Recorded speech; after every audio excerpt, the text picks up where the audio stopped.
próximos contos. PME no Radar é uma iniciativa do Jornal de Negócios em parceria com o Banco Santander. O tecido empresarial enfrenta hoje uma conjuntura que exige capacidade de adaptação, coragem, visão e liderança. Durante 3 meses vamos debater temas-chave para as PME. O Jornal de Negócios e o Santander contam com especialistas e líderes das PME para analisar e identificar formas de enfrentar os grandes desafios do atual contexto. PME no Radar é uma iniciativa do Jornal de Negócios em parceria com o Banco Santander.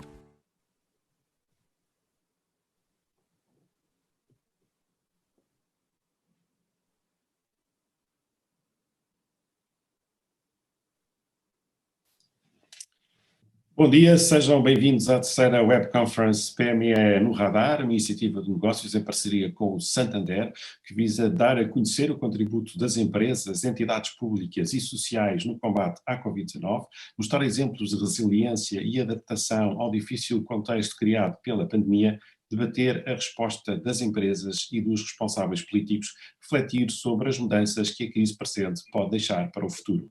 Depois dos serviços de saúde e da tecnologia, o terceiro think tank será dedicado à indústria. A pandemia encerrou cadeias de abastecimento, convertendo a produção de muitos produtos.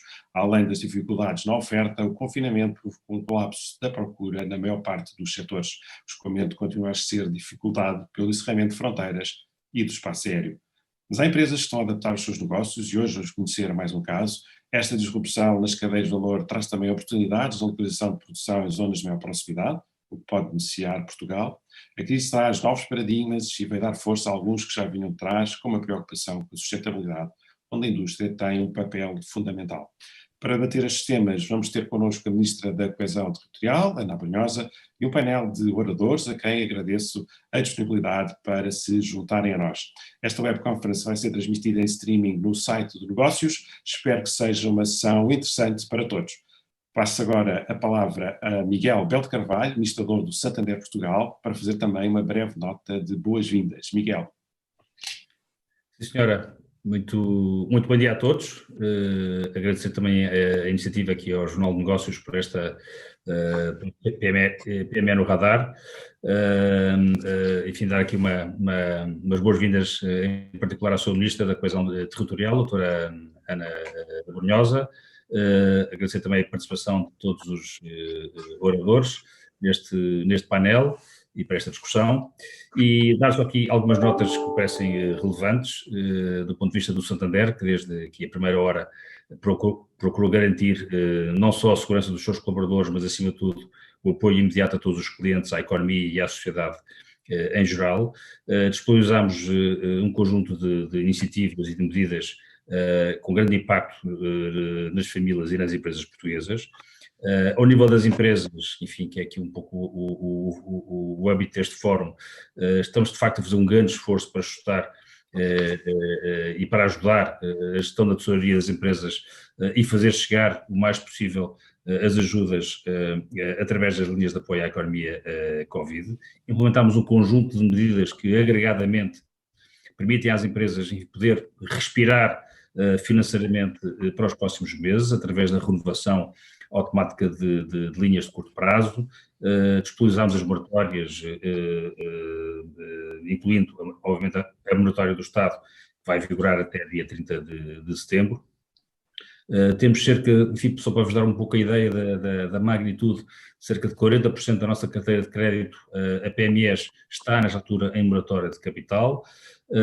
E não menos importante, promovemos, obviamente, também o acesso às linhas protocoladas, sejam elas as linhas gerais, sejam as setoriais, e ainda também através do apoio àquilo que são as linhas de capitalizar e os sistemas de incentivo à inovação, que mantivemos também a nossa participação nestas linhas. Também, enfim, relativamente àquilo que foi o impacto destas linhas, eu diria que nós temos, dentro daquilo que são os nossos clientes de empresas que têm crédito, para além dos nossos 150 mil clientes ativos, temos provavelmente metade destes clientes com crédito connosco. Dentro desses clientes temos cerca de 15 mil pedidos de financiamento ao abrigo destas linhas, e nesta altura já temos mais de 3 mil clientes e 3 mil operações contratados com um valor muito próximo dos 500 milhões de euros o que é de facto já um número bastante importante nesta fase da crise que estamos a passar. O Banco Santander colocou todos os recursos do banco, de tecnologia, digital, áreas de risco, operações e obviamente toda a área comercial completamente dedicados a atender esta situação de emergência e claramente é um momento para apoiarmos a economia portuguesa e em particular a indústria e neste caso em concreto que iremos falar da indústria transformadora. A nossa economia está muito diferente do que era há 10 anos atrás, felizmente, está muito mais bem estruturada, tanto em termos económicos como em termos financeiros, como também em termos tecnológicos e também em termos de capacidade de gestão. E, portanto, acho que vencer esta crise vai ser um desafio de gestão para todas as empresas, para todos nós, mas também é importante termos consciência que, como em qualquer crise, oportunidades irão surgir, não só ao nível da integração, de uma maior integração nas cadeias de valor, seguramente também toda a parte das próprias cadeias de distribuição, das cadeias de logística e naturalmente também aqui alguma consolidação, que é natural que sempre surja em momentos de grande disrupção, como aquilo que estamos a assistir. Consolidações setoriais que promovem, no fundo, também este tipo de integração de valor em cada setor. É evidente que também há aqui uma área que é transversal a praticamente todos os setores, que é a economia digital, que vai seguramente ganhar aqui uma força muito grande e que se vai desenvolver fortemente. Algo que deveria acontecer provavelmente nos próximos 2, 3 anos, seguramente vai ser antecipado com uma curva muito mais acelerada do que em condições normais, não só porque a alteração dos consumidores irá alterar-se de forma radical, mas como também os próprios agentes económicos todos tenderão a sentir esta necessidade de grande adaptação. E, portanto, todas as cadeias de valor vão passar a incorporar este tipo de economia digital, em que vai acelerar seguramente desde os serviços ao comércio, à indústria, haverá seguramente mais soluções com maior agilidade, mais eficiência em tudo o que sejam transações de bens e serviços. As PMEs vão ser, obviamente, chave em todo este processo, na adaptação a esta nova realidade, como já o foram na última crise, e, portanto, capacidade de empreendedorismo, capacidade tecnológica não faltam aos nossos empresários, não faltam no país, mas vamos ter que ser arrojados, muito determinados e capazes de ler as oportunidades que vão surgir no mercado. As empresas portuguesas já deram provas de que temos o engenho e a determinação para superarmos e vencermos mais este importante desafio. No Santander, estamos a apostar fortemente no desenvolvimento de plataformas e soluções digitais que vão ajudar seguramente os nossos clientes, sejam eles particulares, sejam eles empresas, a também estarem mais perto do banco e melhor poderem ser servidos para todas as suas necessidades financeiras. Faço votos que este debate seja útil e reafirmo, obviamente, aqui esta parceria, e dentro desta parceria, também o compromisso do Santander. Estamos aqui na primeira linha para prestar apoio às famílias e às empresas e apostar muito também na revitalização da economia ou reconstrução da economia que nesta pós-crise vai ser absolutamente necessária. Portanto, muito obrigado a todos. Muito obrigado, Miguel, pela tua nota de boas-vindas. Convido agora a Ministra da Coesão Territorial, Ana Brunhosa, a quem mais uma vez agradeço a disponibilidade para se juntar a nós, para fazer então a sua intervenção inicial na abertura desta conferência. Muito bom dia, André. Quero agradecer em primeiro lugar ao vosso jornal a oportunidade de estar aqui.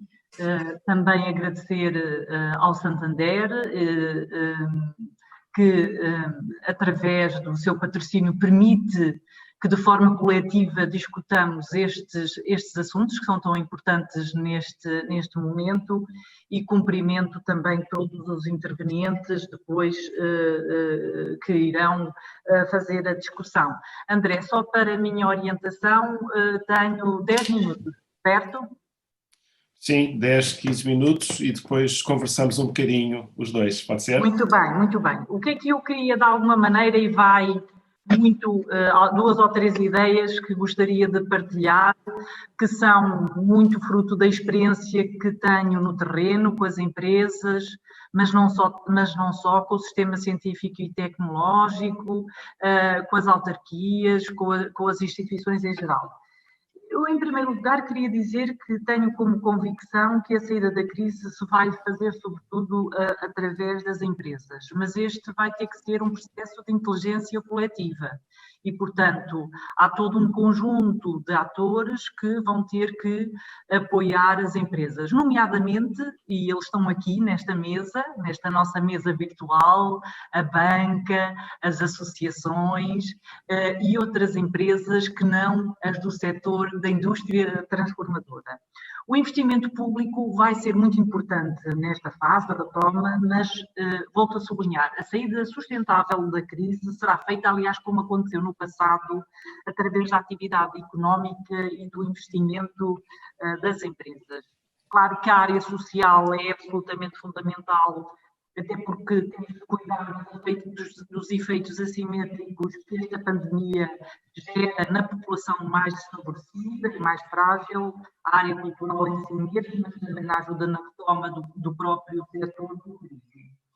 A questão que eu gostaria de dar resposta com as minhas notas é como podemos acelerar a produção nacional, nomeadamente a indústria transformadora neste contexto. Só para termos a noção da importância relativa da indústria transformadora no contexto nacional, o setor terciário, comércio e serviços, são os que absorvem mais trabalhadores, têm mais empresas e mais volume de negócios, e são aqueles que estão a ser profundamente afetados por esta pandemia. Contudo, é o setor secundário, nomeadamente a indústria, que concentra a maior percentagem das nossas exportações. 70% do total das exportações de bens e serviços, de acordo com dados do INE de 2018, são do setor secundário. Queria também... Sra. Ministra, e que pedi-lhe só que tentasse falar o mais em frente possível, porque perdemos o seu som. Muito obrigado. Muito obrigada. Portanto, estava eu a dizer que o setor transformador, o setor secundário, é aquele que tem a maior responsabilidade nas nossas exportações, apesar de representar um menor número de empresas, um menor número de trabalhadores e de volume de negócios. E, portanto, isto tem a ver com a sua capacidade de competitividade nos mercados globais. Recentemente foi feito um estudo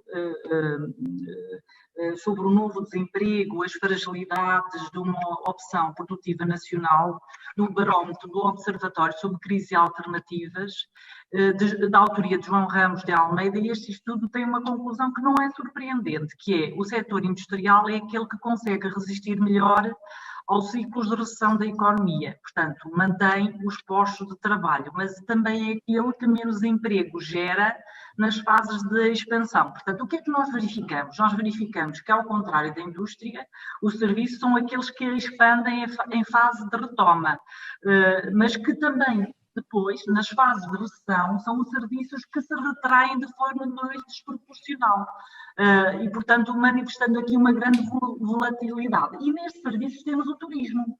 Qual é o problema agora nesta fase da retoma? É que não vamos ter, como tradicionalmente tínhamos, os serviços a absorver, ou dificilmente a absorver, esta mão de obra.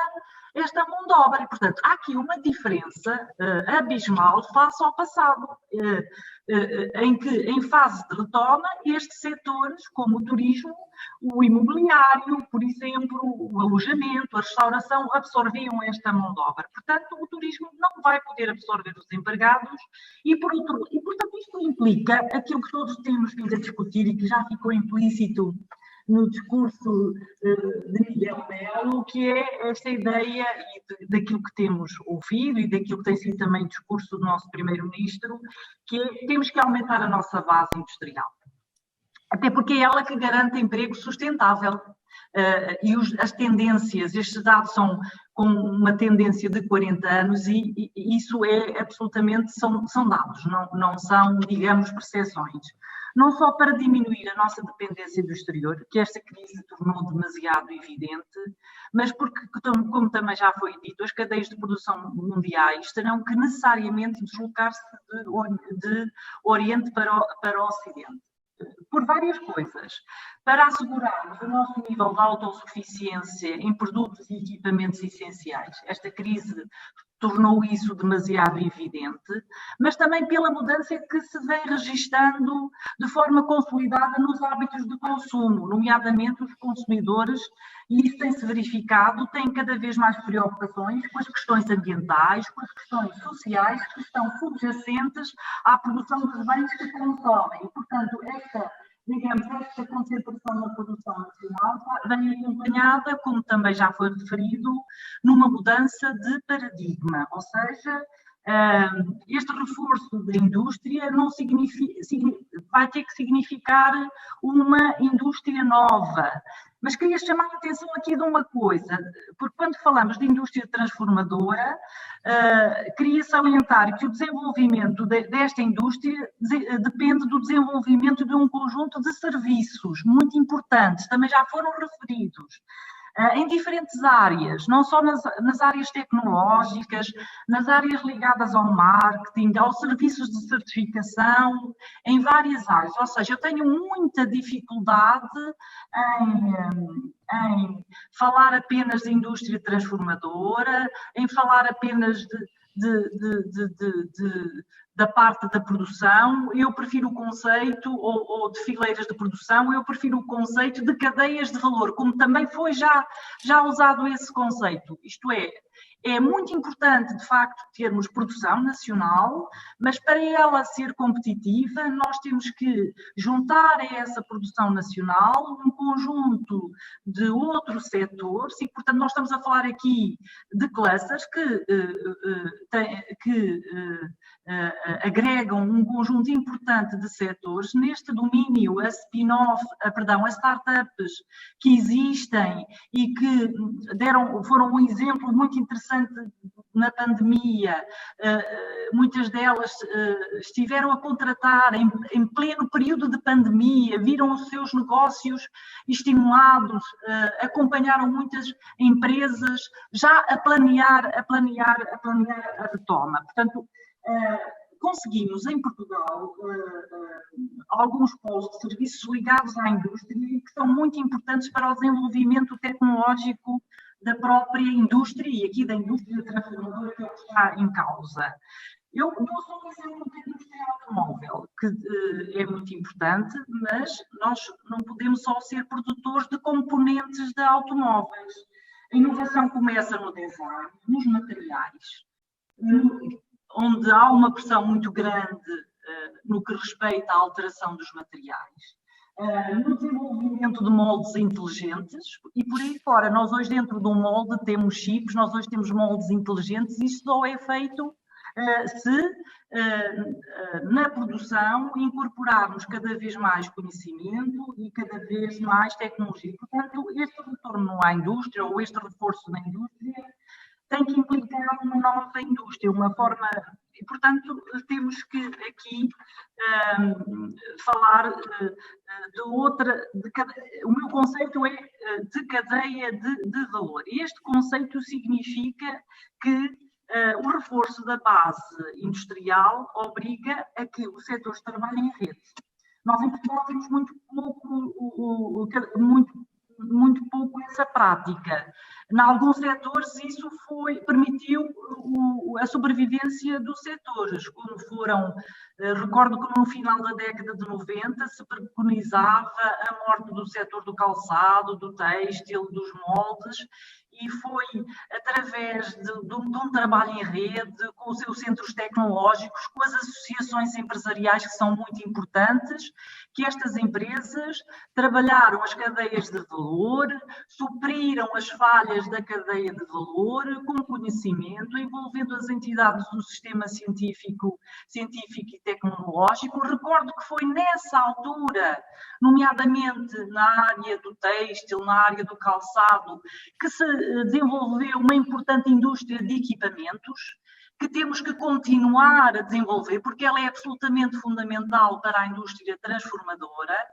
E aqui há uma outra parte que também a pandemia pôs a descoberto, é que o aumento da produção nacional está muito dependente de importações. E, portanto, muitas das vezes as empresas, para aumentar a produção nacional, a primeira coisa que têm que fazer é importar, antes de aumentar a produção. E, portanto, nós temos que analisar os estrangulamentos que temos nas nossas cadeias de valor. E estes estrangulamentos significam as dependências que temos do exterior e que podem ser supridas por indústria nacional, porque nós temos know-how e temos competência e temos base industrial em todos os setores e, portanto, nós muitas das vezes colocamos a tónica no aumento das exportações e eu sou uma grande defensora disso, mas também é muito importante estimularmos a produção nacional para substituir importações, porque isto significa que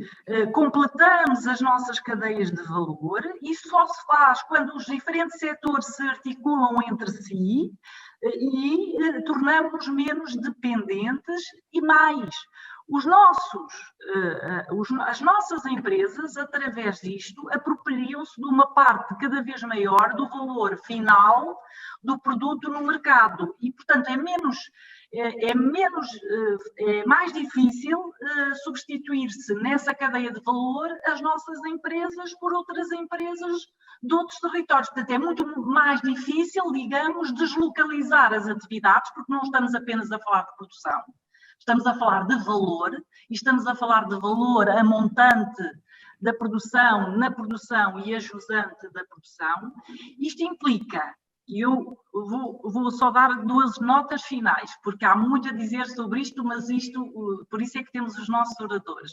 Isso implica que o próprio sistema científico e tecnológico, ou seja, tudo que seja incubadora, centros tecnológicos e parques tecnológicos, também se capacitem, também tenham uma gestão profissional, também tenham uma abordagem ativa e uma abordagem aberta às empresas, numa perspectiva de co-criação, porque estas entidades têm muito a aprender com as empresas e com o trabalho com as empresas e com as suas associações e, portanto, isto é numa perspectiva sempre de co-criação.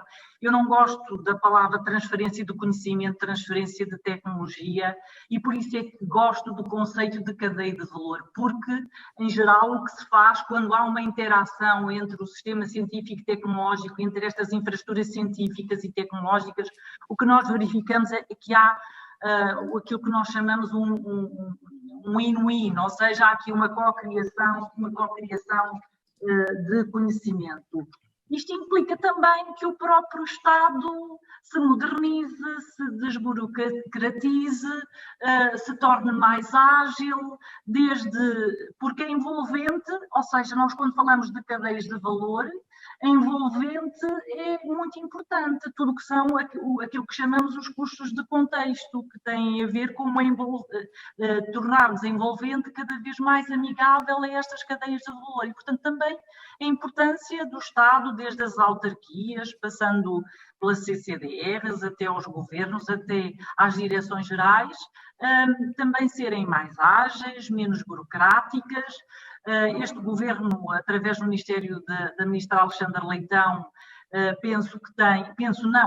tem uma estratégia para essa modernização, mas tudo o que façamos neste sentido é uma obrigação nossa, porque isto representam custos elevadíssimos para as empresas. Finalmente, e como conclusão, gostava de salientar 2 notas finais. A retoma da indústria transformadora reforçando toda a sua cadeia de valor.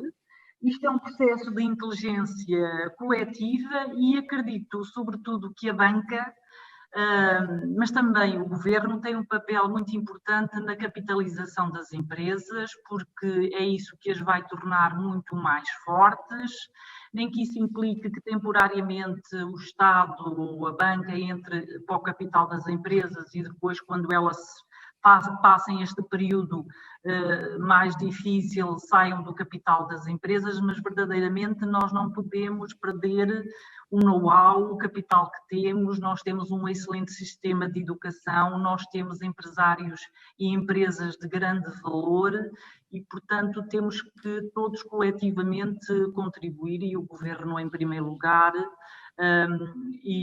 no âmbito de tudo o que é a concertação social. Todos os atores são importantes na discussão das soluções que venhamos a tomar para o futuro. E terminava por aqui agradecendo. Queria terminar felicitando Negócios pelo seu aniversário. Hoje faz 17 anos de serviço público, sexta-feira. Faz 17 anos de serviço público e, portanto, também a comunicação social é muito importante neste projeto de inteligência coletiva, André. A difusão da informação, da comunicação e, portanto, também dar-vos os parabéns por estas 17 primaveras. Muito obrigado, Ana Brunhosa, e em nome de toda a equipa do Jornal de Negócios, pela referência ao nosso aniversário. Estamos cá para cumprir também essa nossa missão e esperamos poder fazê-la ainda por muitos e bons anos. Queria lhe perguntar, enfim, porque esta situação que estamos a atravessar é também um desafio para a coesão. Receia que os desequilíbrios dentro da União Europeia se possam agravar depois desta crise? Muito honestamente, receio. Este é um choque simétrico, ou seja, é exógeno, mas com efeitos assimétricos. E se nós não dermos uma resposta conjunta, os Estados que estão mais endividados, os Estados que têm uma menor capacidade de resposta, o nosso mercado único ficará em causa, não é? Porque aqueles governos que estão em melhores condições de se endividarem ou de apoiarem as suas empresas serão aqueles que se desenvolverão mais e, portanto, o mercado único ficará aqui em causa. E, portanto, as conquistas que o processo de integração fez, que foram gigantescas, desde a livre circulação ao mercado único, a uma moeda única, eu penso que ficarão em causa. E, portanto, este eu diria, o momento de teste do nosso processo de integração. Eu acredito que tudo vai acabar bem, mas só pode acabar bem com uma resposta forte, conjunta, da Europa, sabendo que isto foi um choque exógeno. Não podemos comparar esta crise com a crise anterior. A própria banca tem dado um exemplo, até porque também está noutras condições, mas felicitamos todas as iniciativas que a Comissão Europeia já teve, nomeadamente no que respeita ao aligeiramento do que são as regras dos auxílios-Estado, e felicitamos também por ter alargado essas regras dos auxílios-Estado à banca, porque permitiu que o Estado prestasse garantias para que a banca, que hoje tem um pouco mais de liquidez, pudesse mais facilmente colocar essa liquidez onde ela é necessária, nas nossas empresas. E eu devo dizer que a nossa avaliação é de um trabalho extraordinário, mas precisamos de mais. Nós precisamos de um plano de recuperação forte, conjunto, precisamos de um plano de recuperação que não demore muito tempo a implementar, e, portanto, que use os instrumentos jurídicos que a Comissão Europeia já tem, e o melhor instrumento jurídico que a Comissão Europeia tem são os quadros comunitários. Portanto, nós precisamos de um plano de recuperação forte, baseado em subsídios para os Estados, que não implique mais endividamento para os Estados e que tenha em conta precisamente estes efeitos assimétricos da crise e, portanto, um plano de recuperação alavancado no próximo quadro comunitário. E precisamos também de um quadro comunitário mais forte em termos de recursos, porque a proposta do quadro comunitário do próximo é de 1% da riqueza da Europa. É irrisório que se fale de uma política de coesão que mostrou ser moderna, que mostrou ser flexível, com tudo o que já fez e que nos permitiu fazer. E, portanto, nós temos que... Eu defendo isto e penso que represento a palavra do governo português. E penso também que é o momento da Europa pensar de forma muito séria em aumentar os seus recursos próprios. E, portanto, nós temos que... Isso vai implicar, inevitavelmente, sendo a Europa, digamos, a endividar-se para apoiar os Estados, que acompanhe depois a aplicação dos fundos, mas isto significa a corresponsabilização de todos. Agora, eu acho que isto tem que ser tudo, tenho a certeza, tem que ser tudo muito rápido, porque nós precisamos urgentemente deste plano de recuperação para recapitalizar as nossas empresas, para apoiar... Nós não temos um verdadeiro mercado de risco, o mercado de capital de risco. Dos números que estive a ver, o nosso mercado de capital de risco apoia uma percentagem muito pequena das nossas indústrias. Nós temos que ter um verdadeiro capital de risco e temos que criar um fundo para isso, que envolva os privados, que envolva os públicos, e para isso é muito importante este plano de recuperação, que, repito, deve corresponder a um endividamento da União Europeia, deve vir para os Estados na forma de subsídios, não deve sobrecarregar mais as dívidas dos Estados-membros, e deve ter em atenção aqueles que mais necessitam neste momento desse fundo. Não teme que os fundos de coesão sejam sacrificados nesta necessidade de acudir àquilo que são as prioridades na resposta à pandemia e à crise? As respostas à pandemia e à crise têm que ir ao encontro daquilo que são os valores que são defendidos pela coesão territorial, que é a digitalização, a transição digital, o combate às alterações climatéricas, a inclusão social, ou seja, aquilo que nós hoje temos que fazer na retoma encaixa lindamente naquilo que são os objetivos da coesão territorial. E, portanto, eu diria, se há momento em que a política de coesão territorial faz sentido ser reforçada, é neste momento.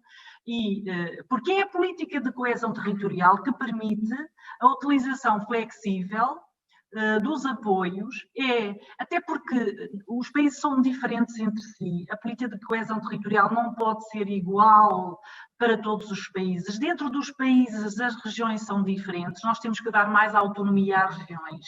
Eu falo com a experiência de causa em relação ao passado que tenho, da minha vida profissional, e mesmo dentro das regiões, nós temos que ter em conta que há especificidades diferentes, os setores não são todos iguais, vão precisar de medidas específicas e, portanto, esta flexibilidade e este fato à medida dos problemas, porque não podem ser, nós podemos ter medidas de banda larga, mas depois temos que ter medidas à medida dos problemas.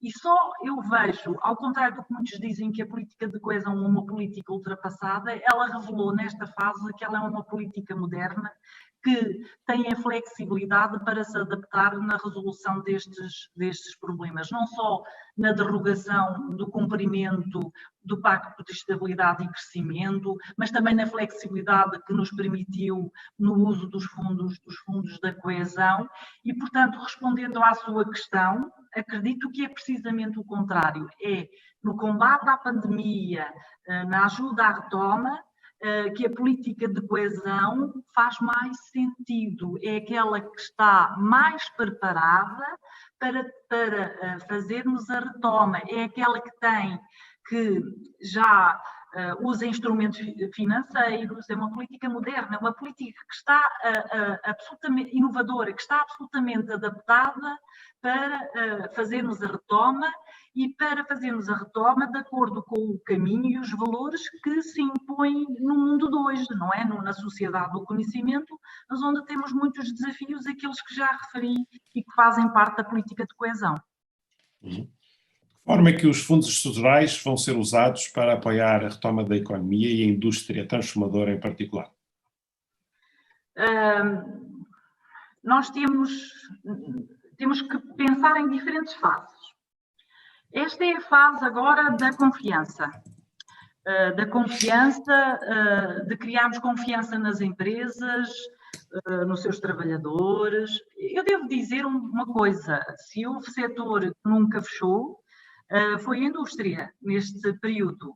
E, portanto, se houve setor que mostrou que é resiliente e que deu provas de que o país pode contar com ele, foi a indústria. Portanto, nós, de todos os exemplos que vemos, quer de se terem mantido a trabalhar, quer de se terem adaptado às novas circunstâncias, podia dar-lhe aqui 30, 40 exemplos de empresas que, em vez de terem ido para layoff, reconverteram a sua produção para produzir máscaras, de empresas para produzir outros materiais e, portanto, a indústria deu-nos aqui o exemplo da resiliência que o país teve. E, portanto, esta fase é uma fase de confiança. Nós temos neste momento para abrir uma medida que se chama adaptar, que em primeiro lugar tem um pacote para as microempresas, para elas poderem, digamos, fazer pequenos investimentos que são muito importantes no âmbito da higienização, no âmbito de pequenos investimentos para que os seus trabalhadores se sintam seguros e os clientes que também destas microempresas se sintam seguros. E depois vamos ter uma outra medida para as pequenas e médias empresas, também neste sentido de ajudar as empresas a criarem as condições de segurança para poderem laborar em segurança.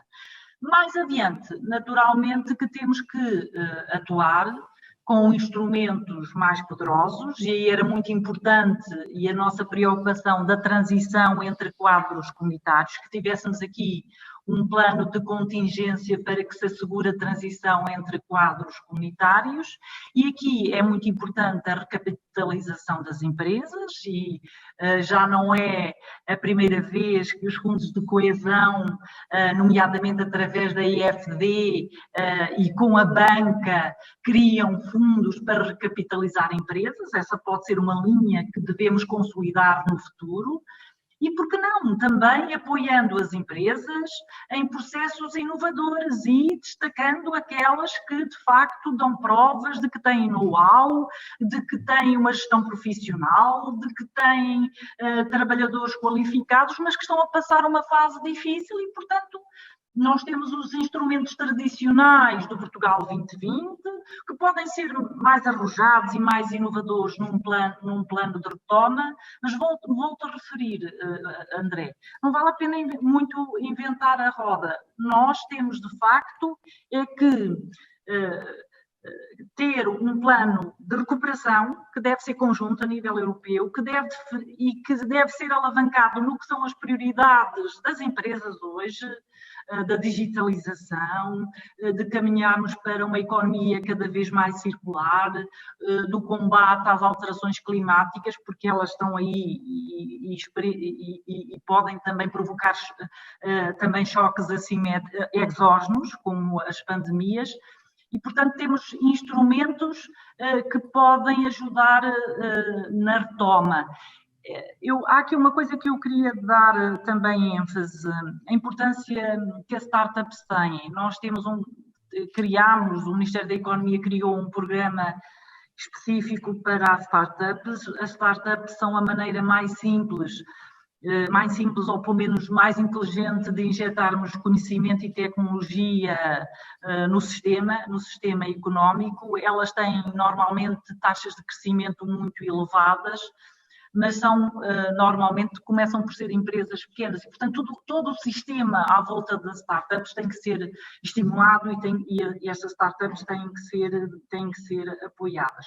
Portanto, defendemos medidas de capitalização, defendemos medidas de apoio à reconversão das empresas, sempre numa perspectiva de que temos que apoiar as empresas que nos dão a garantia, e elas são muitas, de que estamos a fazer um investimento nas empresas e que elas vão ser sustentáveis, que a sua competitividade se vai basear no emprego qualificado. Volto a insistir nisto.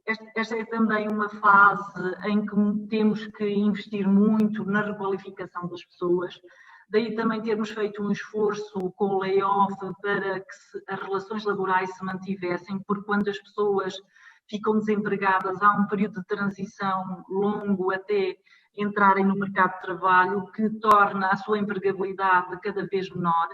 E, portanto, nós, enquanto país, e aqui as empresas também têm sido um exemplo, as próprias associações, de requalificar os trabalhadores para aquilo que são os desafios em termos de qualificações que as empresas têm que ter. E volto a repetir, a nossa competitividade não pode ser nos baixos salários.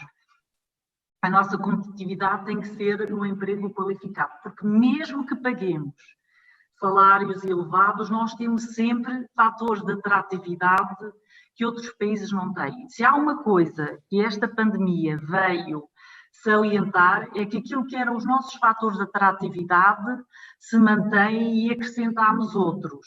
A segurança não tem preço, E estou a falar da segurança, não só daquela segurança de andarmos na rua tranquilamente, o que não acontece em muitos países, mas também no que toca à saúde, na resposta resiliente que a saúde deu em período de pandemia, mas também na maneira como a estabilidade política, que é muito importante para os investidores e nomeadamente para os investidores diretos, para os investidores estrangeiros. E, portanto, volto a dizer, mesmo que paguemos salários elevados, porque o conhecimento tem que ser recompensado, continuaremos a ser um país atrativo para o investimento estrangeiro. Mas eu tenho uma filosofia: nós devemos preocupar-nos com o investimento estrangeiro e atrair empresas, mas devemos cuidar em primeiro lugar das empresas que temos e de quem cá temos, não descuidando naturalmente atrair novas empresas, novos trabalhadores, mas cuidar de quem cá está. Muito bem. Senhora Ministra Ana Brunhosa, muito obrigado por se ter juntado a nós. Resto de um bom dia. Muito obrigada.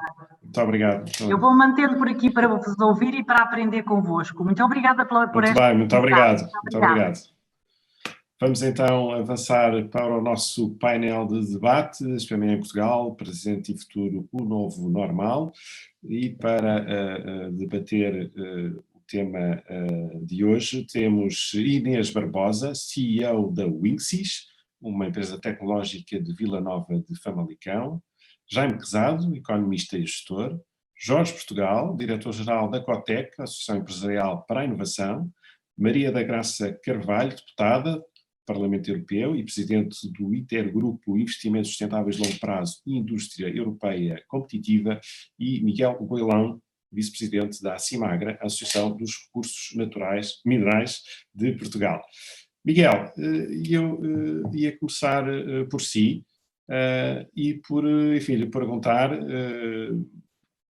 como representante da indústria transformadora de recursos minerais, como é que a pandemia impactou este setor? Muito bem. Antes de mais, agradecer o convite, em especial ao André Veríssimo e ao Miguel Belo. Cumprimentar também a senhora Ministra e todos os oradores, bem como todos aqueles que nos ouvem. Esta pandemia impactou, ou por outra, teve efeitos no nosso setor a vários níveis e de diferentes dimensões. Estamos a falar de um setor que exporta cerca de 45% para fora da Europa e o restante para dentro da Europa. E o impacto que esta pandemia teve no nosso setor foi diferenciado. Foi diferenciado até nos próprios timings dos impactos. O nosso segundo maior mercado exportador é a China. Como todos nós sabemos, China sentiu o impacto da pandemia primeiro que todos os outros países no mundo e, como tal, há uma parte do setor que desde janeiro, fevereiro, começou a sentir logo o impacto da crise. Portanto, estamos a falar de um setor que diria eu que primeiro que todos os outros sentiu este impacto. E sentiu a diversos níveis. Neste caso concreto, enfim, a própria indústria chinesa, que nossa cliente parou a sua atividade, fez com que os próprios processos logísticos de relação com aquele mercado deixaram de existir, pura e simplesmente, e as empresas sentiram muita dificuldade em escoar os seus produtos, mesmo na relação com as empresas que mantinham a atividade.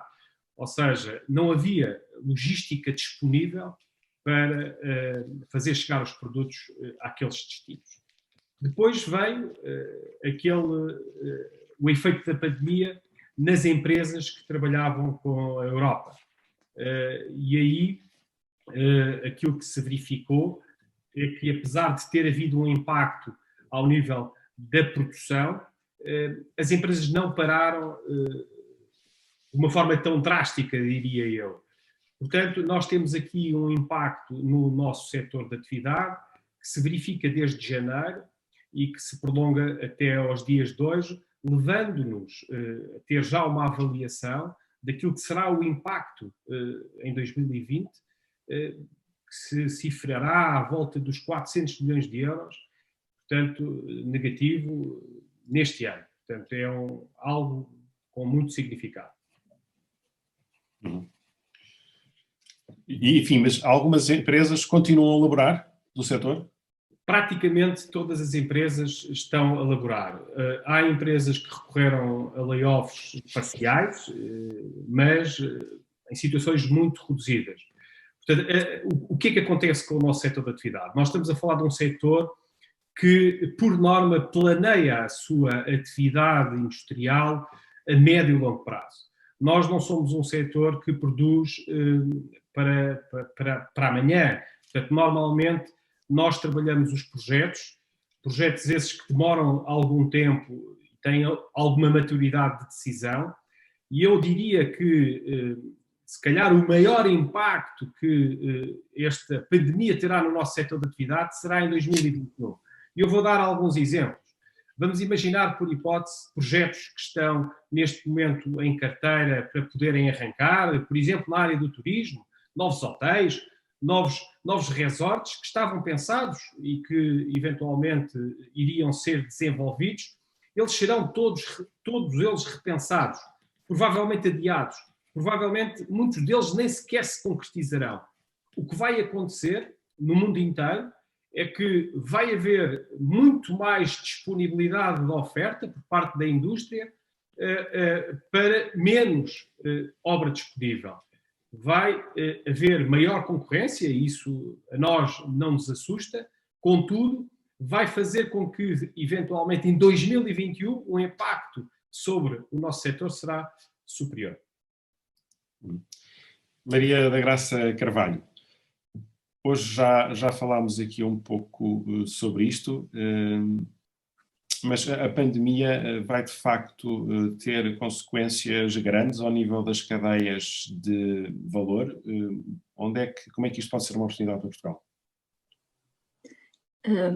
Muito bom dia. Eu começava por cumprimentar a Sra. Ministra, todos os participantes e agradecer muito ao André Veríssimo e ao Miguel Belo por esta iniciativa e pelo convite para estar aqui convosco. Cumprimentar também todos os que nos estão a ouvir.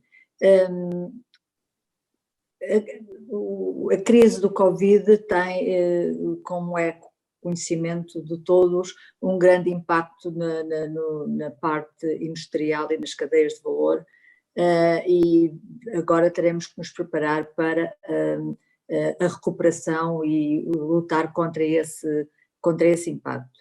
E gostava de falar um pouco nas oportunidades de Portugal. A Sra. Ministra referiu-se também bastante a esta questão, que vêm da Europa e da União Europeia e que estão a ser preparados pela Comissão Europeia. Estamos à espera que nos próximos dias o novo quadro financeiro seja publicado para o período de 2021 a 2027, assim como o plano de recuperação económica. O próprio Parlamento Europeu vai votar amanhã e depois, portanto temos uma sessão plenária, uma resolução sobre estes dois pontos, com exatamente as nossas prioridades para a recuperação económica e para vos dizer que a indústria está no centro das preocupações. Isto, aliás, é uma certa novidade em relação tanto à Comissão como ao Parlamento. A indústria não esteve na agenda política durante muitos anos. Esta Comissão e este Parlamento voltou a pôr a indústria, a estratégia industrial na agenda política, o que é muito importante e já tardava. E por isso a Comissão, pouco tempo antes da crise, aliás, algumas das publicações foram a 10 e 11 de março, foi exatamente antes de começarmos com o confinamento, uma série de documentos que foram publicados, como a Estratégia Europeia para a Indústria, a Estratégia dos Dados, que é também essencialmente virada para a indústria, uma estratégia para as PMEs, que agora necessitam de ser adaptadas a toda esta situação. Elas não vão existir novos documentos, mas a adaptação vai ser feita através da recuperação económica. Portanto, tanto no orçamento europeu e nos seus programas contidos no orçamento europeu, como na recuperação, no plano de recuperação económica, Portugal terá que estar muito atento a todas as oportunidades que daí venha. Nós estamos à espera e estamos a pedir como Parlamento Europeu para termos um orçamento superior ao que se estava a discutir antes da crise. Estamos esperamos que haja um orçamento, a parte do orçamento seja da ordem de grandeza de 1,2% do PIB europeu, e alavancado a esse orçamento haja o plano de recuperação económica que possa ir no total do orçamento com o plano de recuperação económica a 2% do PIB. Portugal defende, e os deputados portugueses defendem, que este plano de recuperação económica seja essencialmente baseado ou completamente baseado em subsídios, portanto a fundo perdido. Já sabemos que não vamos conseguir consenso nisso. Há países que defendem os empréstimos e o que eu espero pessoalmente é que, no fundo, ou que prevejo, é que irá ser um misto entre as duas modalidades, entre subsídios e empréstimos. O que será importante é que nos dois, três primeiros anos seja essencialmente baseado em subsídios e os empréstimos seja depois mais para o fim do período do orçamento. As grandes prioridades de início será com certeza a liquidez das empresas e o emprego, portanto dos primeiros anos, aliado também a um novo programa que nunca existiu no orçamento europeu, um grande programa da área da saúde. Nunca existiu porque existiam programas relativamente pequenos, muito relacionados com os problemas transfronteiriços, as doenças raras, mas nunca um programa de saúde e de financiamento aos sistemas de saúde, que agora está a ser proposto e a ser preparado. Mas, além disso, haverá uma grande prioridade no que já era a linha da ação da Comissão e do Parlamento, que é a transformação digital, a transformação verde, portanto ambiental, e uma nova prioridade, que é tornar a nossa economia, a nossa indústria mais resiliente e, portanto, ter uma maior independência estratégica nas nossas cadeias de valor. Aqui é preciso ter algum cuidado, que este conceito não se transforme numa nova forma de proteccionismo, porque eu acho que toda a Europa, mas essencialmente países como Portugal, teriam muito a perder com uma política de muito proteccionismo. Nós temos a ganhar com uma política, claro, que considere as questões estratégicas e em setores estratégicos e menor dependência do exterior, perfeitamente de acordo, e esta crise mostrou que isso é necessário, mas temos tudo a ganhar por termos uma política aberta ao mundo que nos permite exportar e exportar cada vez mais. Também esperamos que este novo orçamento traga um maior financiamento para o programa, que agora é o Horizonte 2020, que eu tive o privilégio de ser relatora no mandato anterior, e que vai ser substituído por um programa chamado Horizonte Europa. Nós esperamos um aumento desse programa. Antes da crise, tudo levava a crer que isso se calhar não era possível, havia os Estados-membros que não queriam aumentar o orçamento europeu e estávamos com algum receio que a parte da ciência e inovação fosse uma das áreas sacrificadas. Agora não, parece-me que há um consenso, e esta crise mostrou que a grande independência estratégica, e aí é que está verdadeiramente a independência estratégica, são, se nós tivermos um grande poder na área do conhecimento, na educação, no ensino superior, na ciência e na inovação, e se formos fortes nestas áreas, conseguimos ser mais independentes e rapidamente produzir aquilo que necessitamos e fazer face às grandes adversidades, como foi este caso. Portanto, estas são as novidades deste momento em que estamos a trabalhar. Ainda esta manhã tive ainda já uma reunião exatamente sobre o plano de recuperação económica que vamos votar amanhã a resolução, e portanto isto está a mudar minuto a minuto, mas estas são as linhas gerais, e espero que, como a senhora Ministra disse, que seja rápido, que seja simples, que não seja muito complexo, porque senão pode ter um imenso financiamento, mas será difícil para as nossas PMEs acederem a ele. Graça Carvalho, obrigado por este resumo das iniciativas, bastante informativo também. E eu ia pegar justamente naquilo que estava a referir relativamente ao Horizonte Europa e a importância da ciência e inovação, para perguntar ao Jorge Portugal, diretor-geral da Cotec, de facto, a inovação vai cada vez mais separar o trigo do joio?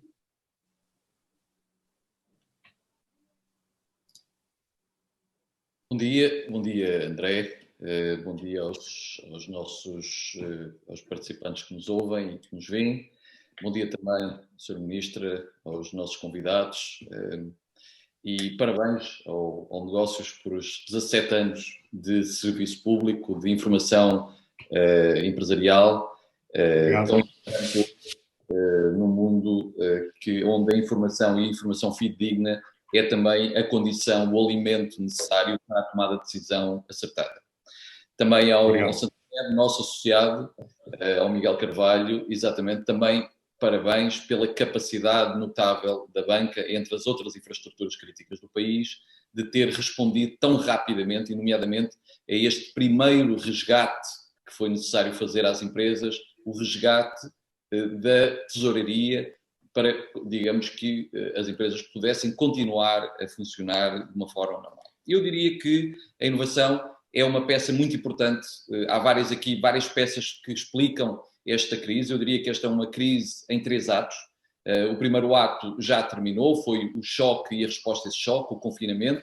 Estamos agora a iniciar o segundo ato, que é o processo de desconfinamento, que esperamos que corra e que ocorra o mais rapidamente possível, o mais coordenadamente possível, terá que ocorrer a nível europeu o mais coordenadamente possível, embora face, digamos, também às questões dos poderes dos próprios Estados-membros, terá que ser feito descentralizadamente e dentro de cada Estado-membro também tem que ser gerido de acordo com as especificidades locais. Nem todas as regiões foram atingidas da mesma maneira do ponto de vista de saúde e do ponto de vista económico. Há aqui algumas discrepâncias entre uma coisa e outra e, portanto, vamos ter que ter este segundo ato uma particular atenção e colaboração entre os setores, as autoridades públicas e as empresas e o setor privado, exatamente para podermos desconfinar em segurança, mas também com o mínimo de impacto económico e recuperar mais rapidamente possível, com o mínimo de impacto na obsolescência do capital.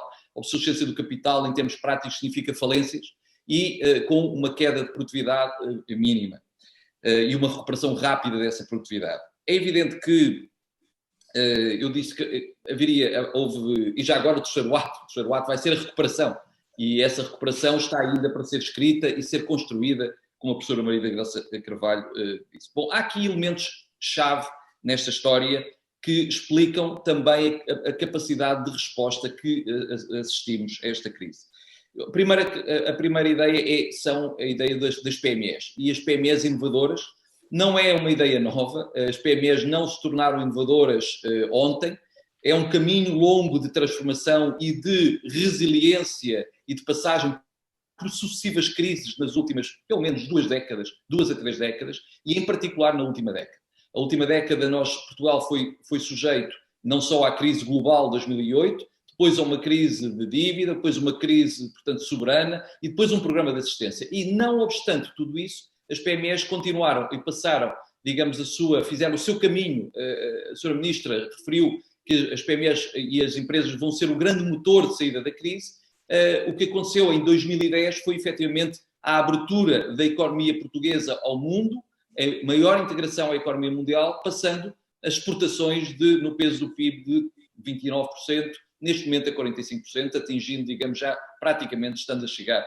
E nesse aspecto todos os setores contribuíram. O Miguel Golão, o setor da pedra ornamental, da transformação, um setor, digamos, que muitos considerariam antigo, pouco moderno, ambientalmente impactante.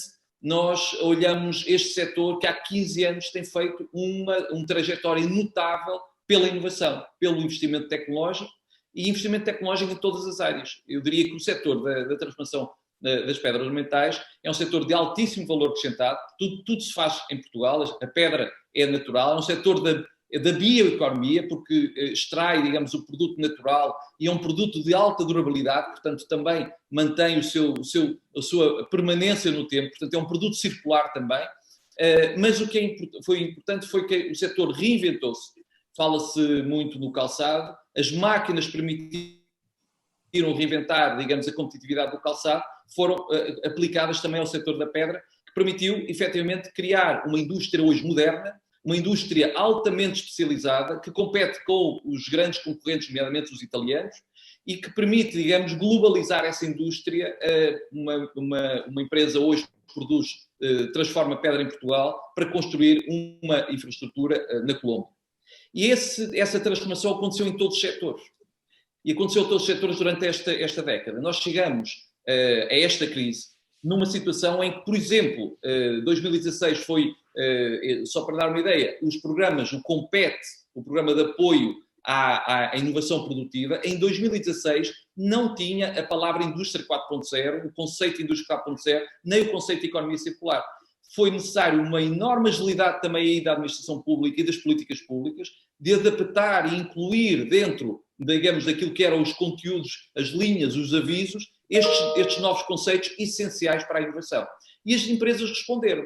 Só para colocar isto em contexto, só na área da indústria 4.0, o investimento que foi feito nos últimos 2017, 2018, os números que temos chegam até aí, foram investidos 3,2 mil milhões de euros em inovação dirigida à indústria 4.0, à digitalização e à economia circular. Porque não há programas específicos para estas áreas, há, digamos, maximizadores do investimento, incentivos ao investimento nestas áreas. Ora, estes investimentos foram absolutamente chaves para projetar a competitividade das empresas e criar, digamos, uma linha da frente de exportadores e de empresas que estão integradas de pleno direito na economia mundial. E é aqui que nós chegamos a esta crise. E é muito interessante perceber que, se no setor dos serviços, obviamente, pela questão do confinamento, os setores mais frágeis ao confinamento tiveram que, efetivamente, capitular temporariamente e, obviamente, interromper a sua atividade por uma queda não só da oferta, isto é, dos trabalhadores que não estavam disponíveis para vir trabalhar, não podiam vir trabalhar, mas também da procura, que instantaneamente desapareceu. O que é interessante é que na indústria, a indústria mostrou aquilo também que a Sra. Ministra, e já foi dito, referiu, uma enorme resiliência a este choque. Enorme resiliência porque teve um choque da procura, teve que resolver os problemas de segurança dos trabalhadores, exatamente como as outras indústrias, só que não teve, a maior parte, uma parte importante das equipas da indústria, das empresas, não podiam ir para teletrabalho, porque não podiam dissociar-se das máquinas. E, portanto, teve que haver uma enorme capacidade de manter as equipas a funcionar, proteger, e sabemos que um trabalhador que demorava, se calhar, 10 minutos a entrar dentro da fábrica, está-se a preparar para o setup do seu dia, passou a demorar 15, 20, 25 minutos para se proteger devidamente nas condições de trabalho. E nós sabemos que as regras de afastamento, portanto, o afastamento social, não funciona muito bem com os layouts industriais, com os layouts do chão de fábrica. Também aí a indústria respondeu muito bem. E também há um dado, os dados do Banco de Portugal, o INE, mostram que, no ponto de vista da adaptação no layoff, metade das empresas, apenas metade das empresas, pediu ou vai pedir, digamos, apoio ou moratórias ou layoff. A outra metade não pediu e, segundo refere no inquérito, também não vai pedir. Porque, obviamente, o que é que pretende, o que é que vai necessitar? Vai necessitar, obviamente, de confiança para um desconfinamento o mais rápido possível e o mais eficaz possível. Obviamente, esse desconfinamento terá que ser concertado com os outros mercados, com os outros países, exatamente para restabelecer a estabilidade da cadeia de abastecimento, que foi perturbada. Claramente, há lições a tirar desta crise, nomeadamente, como já foi referido, a excessiva dependência daquilo que se chamava, digamos, a fábrica do mundo, e, portanto, o abastecimento, o sourcing terá que ser mais diversificado para reduzir o risco, um pouco à custa da eficiência e dos custos. Portanto, terá que haver uma redefinição da cadeia de abastecimento, mas, acima de tudo, o que as empresas portuguesas e as empresas daquilo que nós chamamos as PMEs inovadoras, com potencial, PMEs e mid-caps, inovadoras com potencial de crescimento, acima de tudo, o que estão à espera neste momento é que se restabeleça a confiança e a previsibilidade agora dos próximos meses e, acima de tudo, daquilo que é a possibilidade do restart da economia mundial, da economia global. É nisso que os empresários estão, digamos, na expectativa. Houve, obviamente, mais no setor, digamos, da restauração, do turismo, uma maior queda de confiança. Houve, obviamente, um abalar da queda da confiança e um aumento da incerteza dos empresários industriais, mas aquilo que nós sabemos é que a indústria é um núcleo de resiliência muito importante para as economias. Só para dar uns números e para as pessoas que nos ouvem ter uma ideia, se 1 em cada 5 empregos é um emprego industrial, mas 80% das exportações, isto são números agregados em nível da Europa, 80% das exportações são exportações industriais, de bens e serviços industriais. 64% do ID da investigação e desenvolvimento é na indústria, metade das atividades de inovação são na indústria e, já agora, um posto de trabalho criado na indústria corresponde de meio a 2 postos de trabalho criados nos outros setores.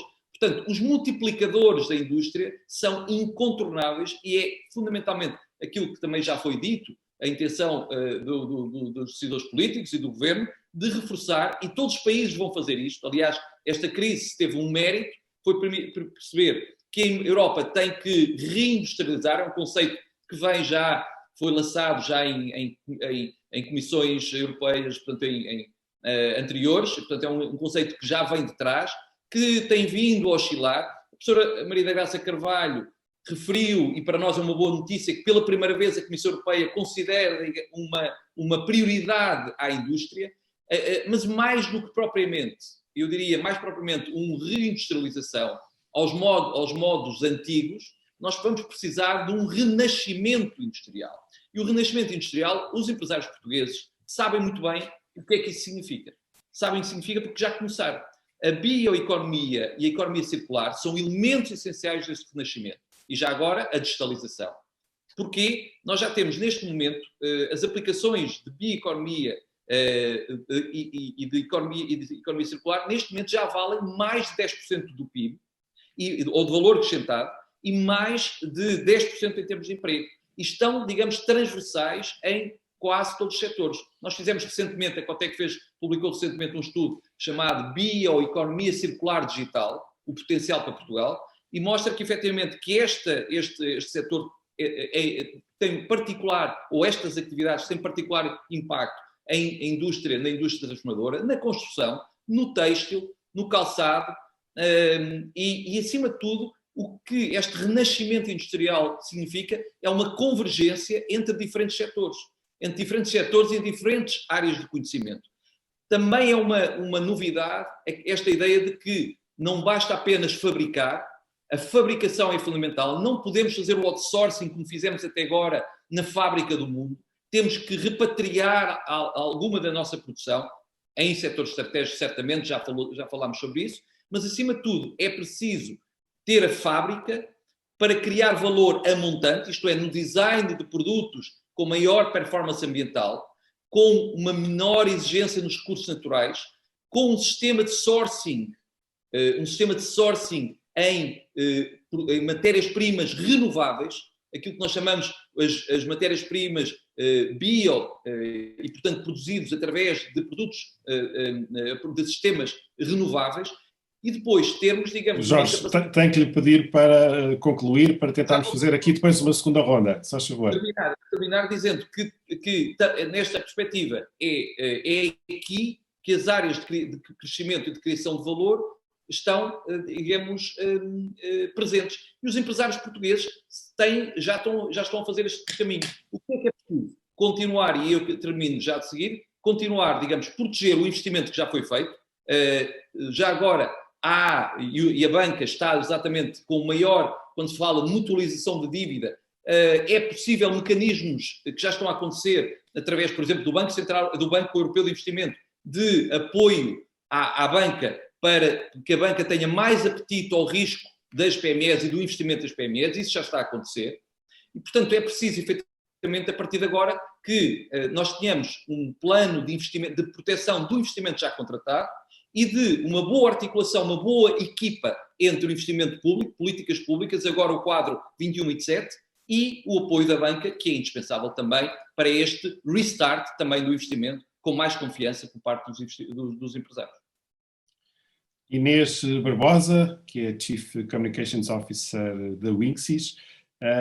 Inês, a Winxis é um exemplo de uma empresa que desenvolveu um produto inovador justamente para responder às necessidades da Covid-19. Exatamente. Bom dia a todos. Eu queria, antes de mais, agradecer o convite ao Jornal de Negócios e ao Banco Santander e parabenizá-los também por esta iniciativa. Se me permitem, eu vou começar por fazer aqui uma pequena introdução. A Winxis é uma marca que faz parte da empresa Famoset Technology Group, é uma empresa com 25 anos. Nós somos fabricantes de soluções interativas, desde hardware e de software, e trabalhamos para diversos setores. Eu posso falar de multis interativos, de ecrãs interativos, mesas tecnológicas, quiosques digitais, soluções de gestão de filas de espera. Portanto, estamos em várias áreas e temos produtos que se adaptam a diferentes necessidades do cliente. Falando do tema que nos traz aqui hoje, nós rapidamente percebemos da gravidade da situação e que a atividade económica geral aqui sairia prejudicada. Portanto, eu sinto que as empresas portuguesas, neste contexto, apoiaram-se bastante, apoiaram-se mutuamente, quer seja na divulgação e na adaptação, como na implementação das novas normas. E nós aqui, eu posso lhe falar de algumas, como por exemplo, mudámos processos de produção, fizemos a realização de turnos, aplicamos o teletrabalho, a nossa administração também tomou logo céleres medidas de apoio aos nossos colaboradores para que conseguíssemos manter os nossos postos de trabalho a insegurança principalmente, portanto, rapidamente nos pusemos na linha da frente para combater esta crise. Depois, falando deste produto, o EasyStation, ele foi lançado há cerca de mais ou menos 2 semanas e surgiu aqui para dar resposta à necessidade emergente da situação desta crise global, de controle sanitário e de prevenção na propagação de doenças, e não é mais do que um quiosque muito prático, que possui a integração de uma solução de reconhecimento facial, e aqui possui uma câmara binocular de última tecnologia que permite adaptar a leitura a pessoas de diferentes alturas e de diferentes idades. Temos também o controle de acessos, a medição da temperatura corporal sem toque, portanto, todos os componentes deste produto são contactless.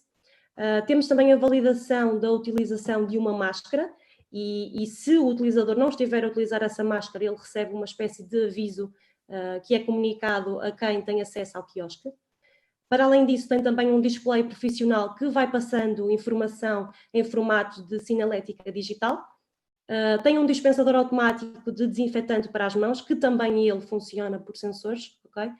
E também podemos sempre acoplar aqui outros componentes, como por exemplo, eu falo aqui do sistema de gestão de filas de espera, o nosso sistema Senha Segura, que foi desenvolvido com um parceiro, e aqui pode ser aplicado a qualquer zona social, portanto, desde uns correios, um hospital, um estádio, portanto, as hipóteses são bastantes. Ele já está a ser, inclusive, comercializado nacional e internacionalmente.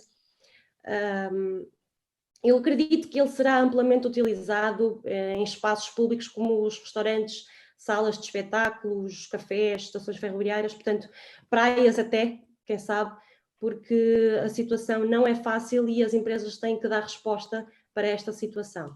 Já tem muitas encomendas para esta solução? Já temos encomendas, sim. Vamos começar a colocar a primeira encomenda, portanto ele foi lançado há 2 semanas. Exato, não é? exatamente. E já estamos a colocar as primeiras encomendas, não só a nível nacional, mas também internacional.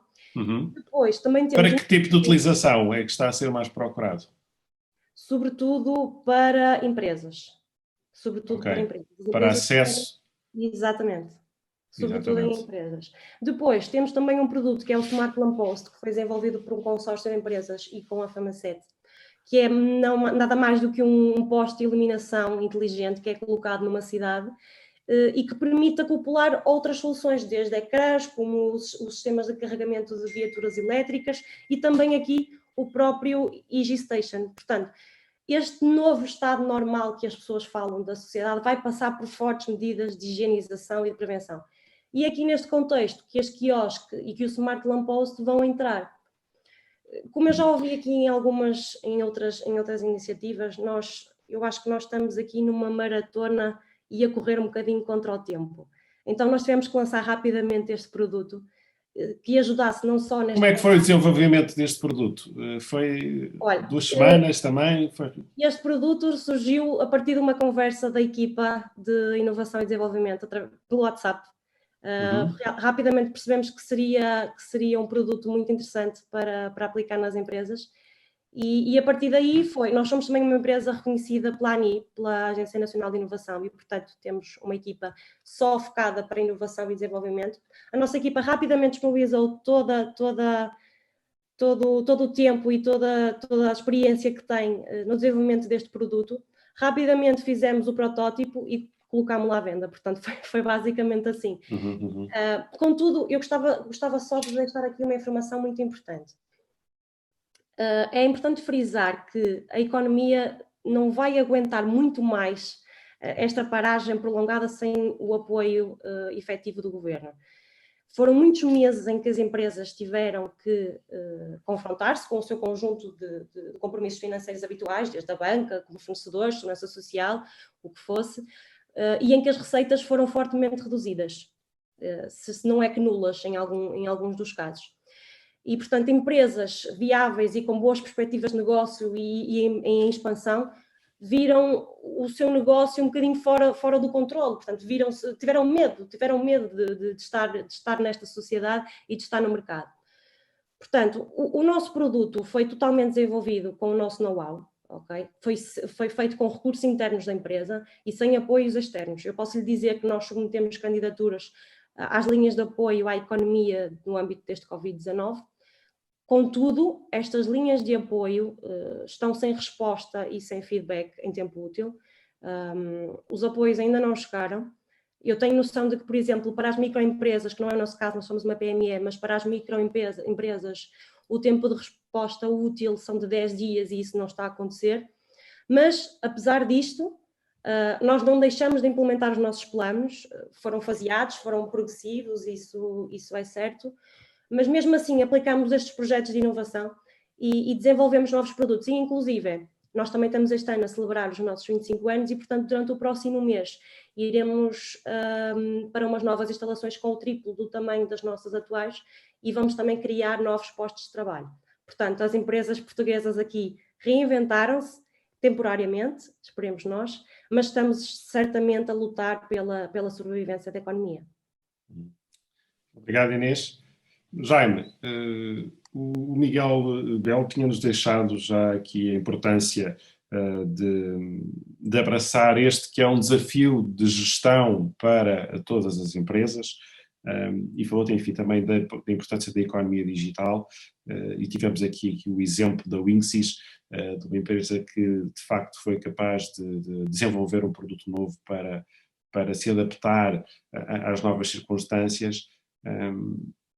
Este exemplo é uma exceção ou de facto as empresas portuguesas estão cada vez mais sensibilizadas e preparadas para adotar quer processos de inovação, quer a economia digital? Bom dia. Antes de mais, gostava de agradecer o amável convite para estar aqui presente, cumprimentar também a Sra. Ministra e os colegas de painel. De facto, esta crise que nós estamos a viver foi uma crise inesperada no seu contexto, na sua base, mas é uma crise que também vai representar para as empresas, em particular para as pequenas e médias empresas e as próprias startups, um desafio muito grande. Eu tenho participado desde há um mês, todos os dias, numa iniciativa muito interessante que a Aliança Europeia dos Clusters está a organizar todas as manhãs, inclusive ao sábado e domingo, onde basicamente junta aquilo que são os principais clusters europeus, desde as áreas mais tradicionais, como o têxtil, o calçado, às áreas mais inovadoras, como as tecnologias, o automóvel, as áreas da ciência. E, de facto, há aqui uma lógica que está mais ou menos subjacente a todas as discussões que temos, é de que, de facto, existe uma cumplicidade cada vez maior entre as empresas e os centros de inovação, como foi referido já pelos meus antecessores, naquilo que é a procura de novas soluções contra esta crise. Eu, agora, gostava de dar o exemplo do CEA, que é o Centro de Excelência de Mobilidade no nosso país, que eu acompanhei há muitos anos, quando foi da sua formação, e que, por exemplo, conseguiu em tempo útil, naquilo que é uma parceria inteligente entre a universidade, algumas empresas de referência e, obviamente, apoios públicos, criar num espaço de 3 semanas 100 ventiladores. E, portanto, é este tipo de procuras que nós temos pela frente e que, de facto, são muito interessantes. A professora Mariana Mazzucato, que é uma grande especialista em economia industrial e que neste momento é senior advisor do presidente do Conselho Italiano, do primeiro-ministro italiano, publicou uma entrevista muito interessante há cerca de 15 dias no El País, onde falava de facto naquilo que vão ser os novos desafios que se vão colocar, quer ao Estado, quer às empresas. E falou num conceito que me pareceu muito interessante, que é este conceito de uma espécie de nova inteligência coletiva inovadora, que aliás a Sra. Ministra também já referiu. O digital tem aqui nesta matéria, respondendo em concreto à sua questão, um aspecto muito particular. Eu tenho tido a sorte de, desde há cerca de 20 anos, acompanhar aquilo que tem sido as principais transformações da área da ciência de informação, das tecnologias, não só a nível do Estado, mas também um pouco a componente empresarial. E eu penso que o balanço que nós temos destes 20 anos da aposta pública maciça nas tecnologias de informação e na chamada transformação digital é muito positiva. Muito positiva ao nível do Estado, muito positiva ao nível das infraestruturas de base. Na componente das empresas, nós temos, apesar de tudo, 2 mundos. E isto é uma realidade que, infelizmente, ainda continua a existir. Temos, de facto, as grandes empresas, temos as grandes multinacionais, as empresas de líder a nível dos diferentes clusters, que já têm processos de transformação digital perfeitamente estabelecidos, perfeitamente consolidados. E, portanto, hoje essas empresas são um exemplo em termos internacionais, a nível de boas práticas, daquilo que conseguem implementar em termos de cadeia de valor. Ao nível das pequenas e médias empresas, que representam 99,4% do nosso tecido empresarial, temos ainda um longo trabalho para fazer. E, de facto, é um sinal que existe para o futuro, o das empresas mais pequenas poderem aproveitar agora a transformação digital como aquilo que pode ser, de facto, um dos principais instrumentos para a sua revitalização de cadeia de valor. É preciso não esquecer que quando o professor Michael Portas esteve cá no nosso país há cerca de 25 anos para fazer o estudo sobre a competitividade da economia portuguesa, ele já falava nisso. A propósito, por exemplo, do setor têxtil, ele na altura referiu uma frase que me ficou claramente sempre presente, que é setores como o setor têxtil, que tem uma fileira muito complexa, desde a compra das matérias-primas até todo o processo de transformação digital, vão ter que fazer um caminho muito profundo na sua renovação em termos de cadeia de valor. E nós hoje assistimos, passado esse tempo todo, a muitas empresas do setor têxtil que alteraram por completo o seu paradigma de produção através da incorporação digital e, portanto, isso fez com que elas tivessem mais capacidade de produzir novos produtos, novos serviços e, com isso, entrar mais facilmente nos mercados. E esse caminho tem que ser reforçado junto de outras pequenas e médias empresas. Eu acho que os empresários e os gestores portugueses estão claramente disponíveis para essa agenda. Esta transformação que nós estamos a ter com o Covid veio obrigar a isso. A questão do teletrabalho vai ser claramente um desafio muito importante, porque ainda ontem existia uma sessão muito interessante organizada pela London Business School, onde falava de facto sobre aquilo que vai ser o novo paradigma que os empresários e os gestores vão ter na gestão daqui para a frente, do equilíbrio entre o trabalho presencial e o trabalho em termos de utilização de tecnologia. E o teletrabalho, ele próprio veio também trazer aqui uma revolução, porque no fundo, a partir do momento em que se perceber que a presença física do trabalhador poderá ser complementada com uma presença digital, isso vai ter claramente um fator adicional naquilo que é a utilização do digital do ponto de vista de valor. Um conhecido especialista da McKinsey referia no outro dia num artigo muito interessante, aliás, como sabemos, as grandes consultoras, as grandes universidades têm publicado neste Covid artigos de excelência, portanto nós somos inundados em sentido positivo todos os dias com grandes análises, com grandes detalhes sobre esta informação, mas ele referia que efetivamente nunca se esperou que em 2 meses se tivesse uma evolução tão grande do ponto de vista do digital e do ponto de vista da utilização das tecnologias, como aquela que em princípio iria demorar 10 anos. E, portanto, eu acho que a transformação digital está aí. Nós temos um novo plano que foi aprovado pelo Governo, o Plano da Transição Digital. Por acaso também se chama Portugal Digital, como se chamou há 20 anos, no tempo do professor Bento Gago, e depois do Diogo Vasconcelos, e a senhora professora Maria Graça Cavalho também teve o grande prazer na altura de acompanhar esse tema. E, portanto, eu acho que a transformação digital está na ordem do dia. Temos que ter aqui claramente a capacidade de perceber até que ponto é que esta cumplicidade entre o Estado, as necessidades e as empresas vai existir, porque se assim não for, nós vamos ter de facto muitos problemas do ponto de vista da recuperação económica. Eu só para terminar, referia também uma nota que me pareceu muito interessante a propósito de uma entrevista que também li este fim de semana no Financial Times e que tem muito a ver com aquilo que é a capacidade de reconstrução das cadeias de valor. Eu acho que a expressão cadeias de valor, como disse muito bem o Sr. Ministro, é uma expressão absolutamente essencial para nós percebermos o que está a passar atualmente na economia internacional e também na nossa economia nacional. E a questão das cadeias de valor hoje tem aqui um problema muito sério. Nós temos discutido isto todos os dias nessas reuniões europeias dos colegas, que tem a ver com a capacidade de detectar onde estão as falhas de fornecimento de materiais e onde estão também as outras capacidades de ligação ao mercado. E, portanto, nós teremos aqui, de facto, uma oportunidade muito grande. Portanto, eu diria que, para concluir, temos claramente que ter uma postura positiva relativamente a estes tempos que aí vêm, fazer da transformação digital, da economia circular, dos novos fatores de competitividade, aquilo que deve ser a base para uma reconstrução económica, dar às startups, como é o exemplo da Inês, que ainda há pouco ouvimos, a possibilidade de consolidarem os seus investimentos e as suas ligações às multinacionais e, com isso, construírem uma nova agenda. Isto vai implicar muito sacrifício, vai implicar muita adaptabilidade e vai implicar um contrato entre o Estado e as empresas que, de facto, tem que ser mais objetivo e mais claro na linha daquilo que já tem vindo a ser feito desde o passado. Miquel Goulão, volto a ti. Enfim, em primeiro lugar, e agora enfim, pedia-vos respostas mais ou menos rápidas, porque já não temos muito tempo. Miguel, os apoios que o Governo lançou, na tua opinião, têm sido suficientes? Já ouvimos aqui a Inês referir, enfim, o tempo entre o pedido e a chegada desses mesmos apoios continua a ser demasiado longo. É essa também a tua perspectiva?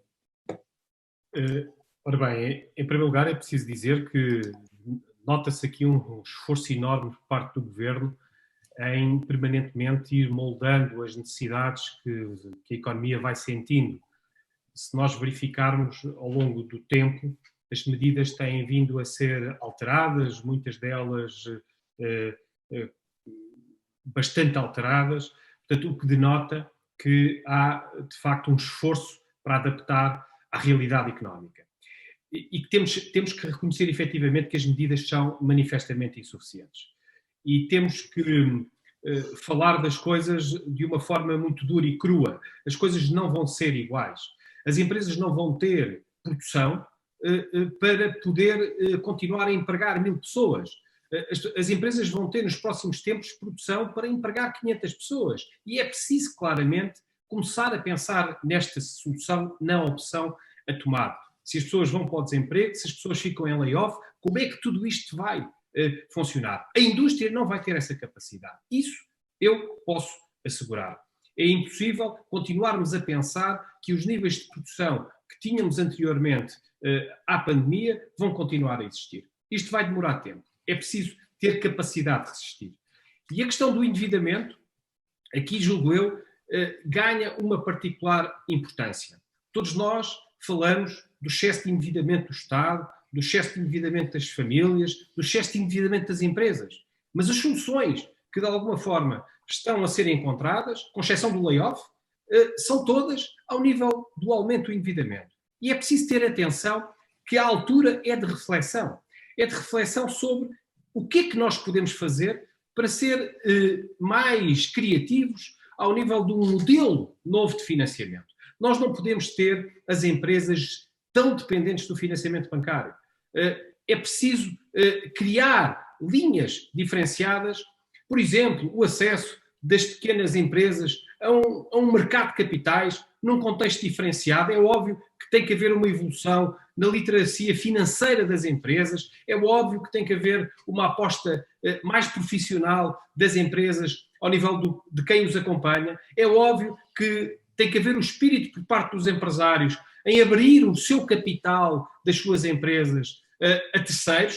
É óbvio que tudo isto tem que acontecer, mas essa reflexão tem que existir. Por outro lado, também se fala que a Europa será a solução de todos os problemas, com mais subsídios, mais dinheiro, mais empréstimos. Mas ninguém fala naquilo que, para mim, é fundamental. Conhecer como é que nós vamos fazer um novo modelo de integração europeia. Como é que tudo isto vai funcionar.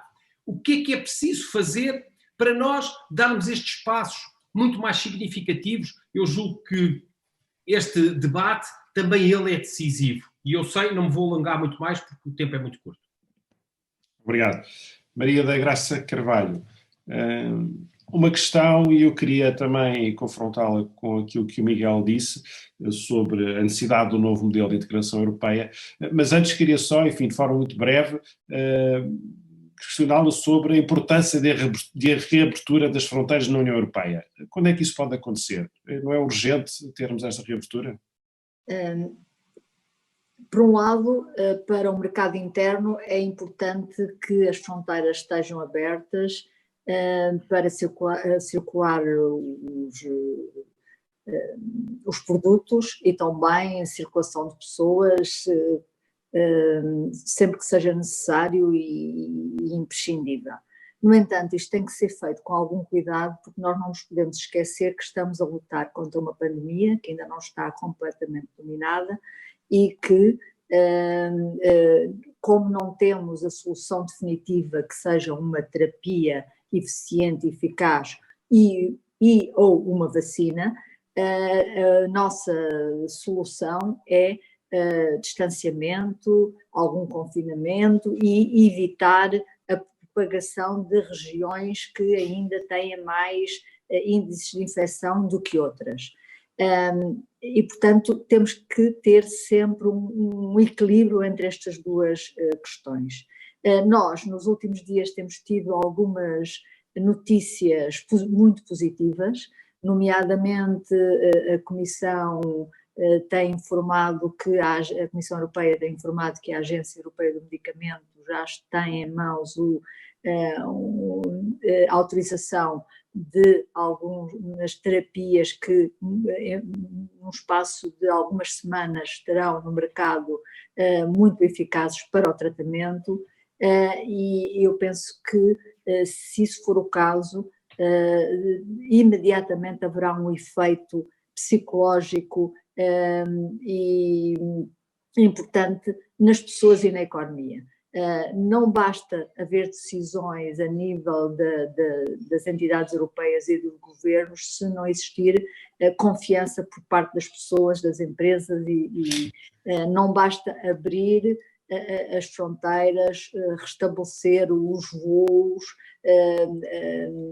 Se não existir confiança, as pessoas não vão aderir a isso e, portanto, é essencial apostar na solução definitiva, que é ter uma terapia e ter uma vacina. E, por exemplo, o que foi feito agora, embora tenha sido feito um pouco tarde, de esta ação global de financiamento a uma vacina e a uma terapia em conjunto, não só a Europa, mas a nível praticamente de todo o mundo. Em Portugal participou, a União Europeia, e isso conseguiu juntar 7,4 mil milhões de euros para esta finalidade. Estas ações são importantíssimas para que se haja rapidamente uma solução que dê confiança às pessoas e que venha resolver de uma forma definitiva este impasse em que nos encontramos. Portanto, eu acho que a Comissão ainda está, de certo modo, hesitante na data, falava-se em 18 de maio, mas está hesitante na data da abertura das fronteiras, à espera desta boa novidade que permita criar confiança nas pessoas para que ela seja acompanhada por um efetivo, que tenha uma ação efetiva a decisão de abrir as fronteiras. Claro que para o mercado interno ela será muito importante, mas ela tem que ser feita com cuidado, gradualmente e com monitorização dos resultados. Quais são as consequências de abrir a fronteira, ou qualquer medida de abertura, tanto dentro de um país ou entre países, ela tem que ser feita muito gradualmente, com muito cuidado e monitorizar os resultados. O perigo é grande e continua a ser grande porque não temos solução para ele e nunca nos podemos esquecer. E, portanto, a economia baseia-se na confiança. Não vale a pena abrir se não criar confiança. E isso é o mesmo para os restaurantes, para uma série de iniciativas. E, portanto, criar a confiança é muito, muito importante. Muito rapidamente. E, mais uma vez, é a ciência que dá aqui a resposta. E a solução definitiva para o grande problema que estamos a enfrentar. Muito rapidamente, todo este processo terá de conduzir a mais integração europeia? Eu penso que sim. Um exemplo prático é já a necessidade de considerar a saúde de uma forma muito mais integrada. Os Estados-membros opunham-se frontalmente a qualquer ingerência, como diziam, da Comissão ou do Parlamento nas questões da saúde pública, e esta crise vai mostrar que sem trabalharmos em conjunto a nível da Europa e mesmo globalmente, não conseguimos fazer face a problemas de saúde pública como este, e os especialistas dizem-nos que crises como esta poderá não ser única, com menor ou maior dimensão. Estas pandemias globais são uma realidade, irão ser cada vez mais uma realidade dos nossos tempos e, portanto, temos que juntar esforços para fazer face a estes desafios globais. E se olharmos, se pensarmos bem, a maior parte dos grandes problemas que temos na nossa frente, seja de saúde, seja de ambiental, seja mesmo do ponto de vista económico, eles são muito melhor resolvidos em conjunto. Portanto, a nível europeu ou mesmo a nível global. Depois há a sua aplicação concreta, que deverá ser regional e local, mas muitas das soluções, a própria desenvolvimento científico, ele é feito em parcerias com investigadores de todo o mundo. Precisamos de dados para desenvolver uma vacina ou uma terapia, precisamos de um número de dados enorme, e, portanto, só com a colaboração de muitos é que conseguimos ter acesso aos dados que são necessários. Portanto, tudo isto, uma economia baseada no Big Data, leva com que seja cada vez mais evidente que precisamos de maior cooperação e de maior cooperação a nível internacional e a nível europeu. Eu não estou a antever de uma forma muito pragmática que haja novidades em termos da construção europeia, portanto, nas formas de cooperar, mas vai ser dado com pequenos passos na necessidade de cooperar em determinadas áreas específicas, na saúde, a própria indústria, que era uma área também muito tida como uma área nacional, e agora estamos a ver que precisamos cada vez mais de colaborar a nível europeu, e portanto é passo a passo, de forma muito pragmática e concreta, que esta crise vai levar a uma maior integração europeia. Aliás, o Reino Unido, deixe-me só dizer isto, o Reino Unido, que tanto lutou pelo Brexit, com esta pandemia, imediatamente se juntou a imensas iniciativas à União Europeia, desde repatriar britânicos que estavam por todo o mundo, foram feitos juntamente com todos os outros europeus nos aviões e financiados pela Comissão Europeia, e ainda bem que foi assim, mas que mostrou exatamente que é necessário estarmos juntos para fazer face a tão grande problema. Muito bem. Jorge, Portugal, resposta do Governo e da Europa. Que avaliação faz? Eu diria que como falámos dos 3 atos, não é? Esta crise em 3 atos, o primeiro ato, a resposta da Europa, a coordenação entre os vários Estados foi positiva e rápida, tendo em atenção, obviamente, todas as circunstâncias e o caráter inesperado deste choque. Este foi o primeiro ato. Mas este primeiro ato, a resposta a este primeiro ato vai, efetivamente, condicionar aquilo que é o segundo ato, que é o desconfinamento. Este desconfinamento, como já foi dito, vai ser importante de gerir, digamos, com incidência local, bottom-up. Realidades diferentes, devem ser tratadas de maneira diferente, exatamente como já foi dito, para criar confiança nos consumidores, confiança nos investidores e nos empresários. Agora, o que é importante é pensarmos o que é recuperação.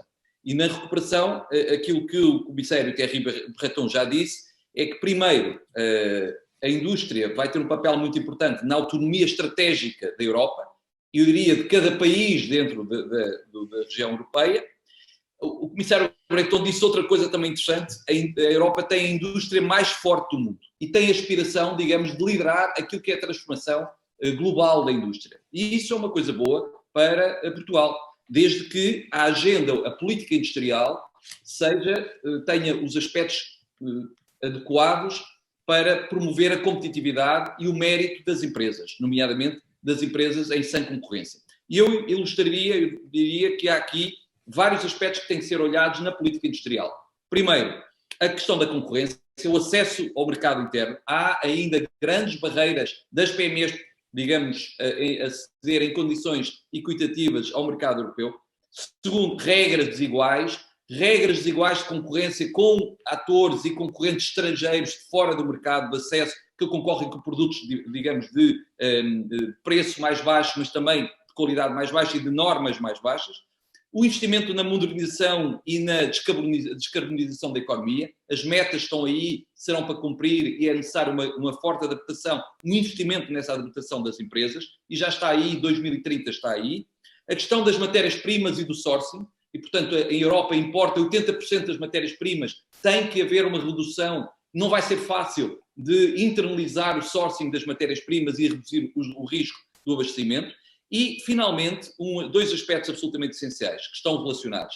O primeiro, a aposta incontornável no investimento na inovação, no conhecimento e nas competências. Tem-se falado pouco no reskilling, no upskilling das competências para a 4ª revolução industrial, mas esse vai ser um ponto absolutamente essencial, quer ao nível da Europa, quer ao nível de cada Estado-membro, quer ao nível da empresa e quer ao nível de cada cidadão, de cada trabalhador. Finalmente, a questão do financiamento. E aqui, para Portugal em particular, onde o capital não abunda, onde a maior parte das empresas tem uma subescala e estão, embora tenham, digamos, vindo a reforçar os seus rácios financeiros, e a banca reconhece isso, ainda há uma escassez de capital. Portanto, é importante uma arquitetura, agora para o próximo quadro plurianual de financiamento de investimento apoiado pelos fundos públicos de coesão, uma arquitetura inteligente entre os fundos públicos e os fundos e a banca. Eu dou um exemplo, para terminar, um exemplo muito interessante que aconteceu agora nesta fase de transição. O Compete, o 2020, está a terminar.